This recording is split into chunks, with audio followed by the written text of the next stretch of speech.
America के रक्षा मंत्री mark Esper ने कहा कि चीन की सेना दक्षिण चीन सागर में आक्रामक रुख अपना रही है और चाइनीज कम्युनिस्ट पार्टी ने कोरोना वायरस को लेकर उस पर लग रहे आरोपों से ध्यान भटकाने और अपनी छवि को सुधारने के लिए झूठी सूचनाएं फैलाने का अभियान तेज कर दिया है।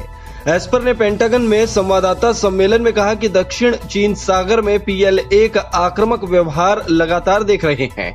फिलीपींस के नौसैन्य पोत को धमकाने, मछलियां पकड़ने वाली वियतनाम की नौका डुबाने और अन्य देशों को तेल और गैस संबंधी गतिविधियों को लेकर डराने धमकाने के मामले इसी व्यवहार को दर्शाते हैं।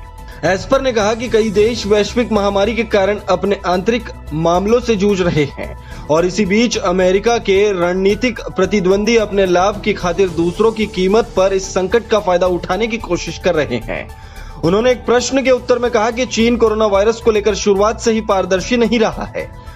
एस्पर ने कहा, यदि चीन अधिक पारदर्शी रहा होता तो हम इस वायरस को समझ सकते थे और संभवतः दुनिया इस स्थिति में नहीं होती जिस हालात में वो इस समय है।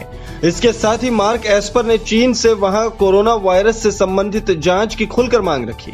उन्होंने कहा कि चीन को अमेरिका को इस बीमारी के शुरुआती मरीजों और वैज्ञानिकों से बात करने की अनुमति देनी चाहिए। एस्पर ने कहा, उसने जो कुछ भी किया या वो जो कुछ भी करने में असफल रहा, उसके बाद अब वो ये कहना चाहता है कि हमारे पास मास्क है, हम आपको मास्क देंगे, हम आपको यह देंगे, वो देंगे, हम आपको आर्थिक मदद देंगे। देखिए हम कितनी अच्छी चीजें कर रहे हैं। उन्होंने कहा कि हम ये जानते हैं कि वो मास्क मुहैया करा रहा है, वो आपूर्ति कर रहा है, लेकिन कई मामलों में ये अच्छी गुणवत्ता के नहीं है। वे वो काम नहीं करते जो उनसे अपेक्षा होती है। ये टूटे हुए उपकरण होते हैं।